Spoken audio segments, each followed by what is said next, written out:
Reverend Monsignor Patrick has come all the way here to represent the Nuncio, who we like to mention with special love and respect the presence of Archbishop Thomas Minam-Brambil, who retired, but he is never tired. He wrote a book, Never Grow Tired, and he is here in our midst, and he was guiding our conference here for a number of years. I'd like to thank him for being present in our midst and also for being the heart and soul of whatever we seek to do here. And dear brother bishops present here, particularly the local Archbishop here, Bishop John Mulachia, and provincials, generals, and brothers, and representatives from different dioceses, and particularly the young people who have come for this conference. We are happy that we have been able to choose this theme out of many themes that were suggested, and it is very relevant, coming as it does after the Synod of Bishops on Youth and after the apostolic letter of Pope Francis, Christus Vivit, on youth, addressed to youth and also addressed to us all who are ministering to young people. We hope that this coming together will give even more zest, more enthusiasm, both for our young people and especially for all of us who are in leadership, that we may take to heart also the call of the Church to minister to young people more effectively. On a positive note, I have seen very wonderful expressions of the positive energy that is there among the young people. Just less than a week ago in Shillong, we are having the retreat for young people preached by Mr. Mario and his wife.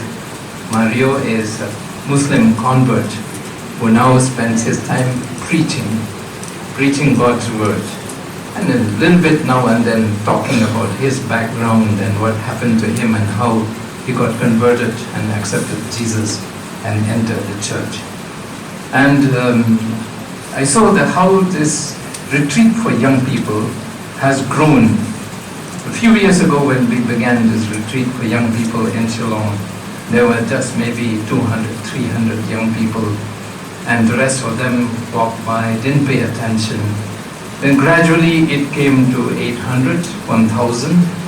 There's an auditorium of the college which could take in 1,000, was full and to capacity, and then they had to add more chairs.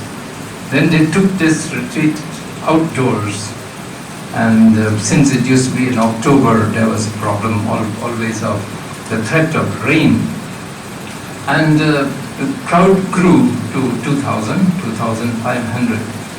This year they rearranged the venue, knowing that the crowd was going to increase at least 3,500 or so young people. All young people, mostly college-going young people.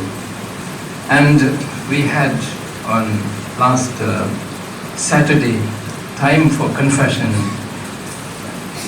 College authorities have gone around inviting about 100 priests from all over to be present, to be available. And talking with some of the priests, it is not merely Catholics who went for confession. There were many young people of other Christian denominations, Hindus, Muslims. Young people also came because of friends who came there, and also the desire to come and pray. And they all wanted to go and talk to a priest. Some of them said, I want to make my confession, even if they were not Catholics. And so this is one of the heartening experiences of our church, even experience at the local level. I'm sure this similar event is also being replicated in many other parts of our region, and it should also therefore form part of our seeking for energy and strength for young people to walk along the way.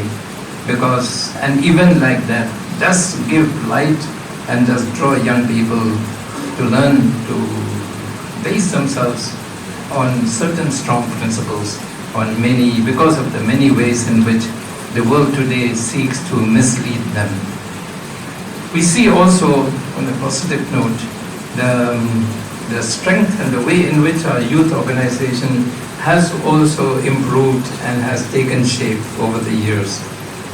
At a regional level, at a diocesan level, parish levels, and the seriousness with which youth leaders have taken also this task of bringing other young people along this journey of following Jesus. We thank God for this and for the ways in which also our region is appearing at the national level. Many of the national youth leaders, they are also coming from the northeastern region of India, when earlier we were not so much apparent. I see also today that there is a very strong presence of what we call the Jesus youth, who are also there for ministering to young people.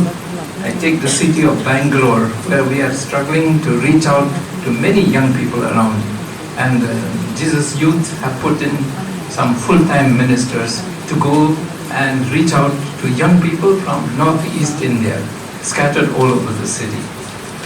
We hope that will help our young people to come together and to be able to live the Christian faith more fully. So therefore, there are many wonderful signs that you yourselves also can recall at the ministry conducted by various congregations, dioceses, parishes, youth organizations of the dioceses and parishes as well. We thank God for them all. At the same time, we cannot be blind to certain things that pose a severe danger to young people. In our state of Meghalaya, we are now fully aware of the danger of drugs. The problem of drugs, drug peddling, the drug trade that has, before Meghalaya or Shillong used to be only the route through which drugs were going somewhere else. Now it has become a stopping place. And there are so many young people who are caught up in this unknowingly. Young people who are just in class 6, class 7. And we are trying to talk to young people, and we are happy that in the state of Meghalaya, for example, the Home Minister with whom we had a conversation has taken seriously this issue, and now they are pursuing and this fight against drugs, the drug peddling, the drug trade, and in this way helping young people who otherwise would be in this danger of being caught enslaved by drugs. I don't know, in other parts of Northeast India, where, for example, whether Mizoram or Manipur used to be in the forefront of this issue, now Meghalaya is one of the states where this problem is arisen. We had a time when many of our young people were drawn to militancy. Again, if I talk about Meghalaya, we had ANPC, GNLA, and we had in Tripura many of our young people, many of them Catholic young people. We had HNLC in Meghalaya, in Shillong particularly, and we have got here in Assam, the Adivasi youngsters, Santal youngsters, and Boro young people, and all kinds of groups that have been drawn towards a particular way of fighting for certain ideologies, but while forgetting slowly the ideologies, they have caught up in this whole web of violence. Now the situation has eased a lot. We see there's less of this violence, but there are many other things that certainly threaten the young people.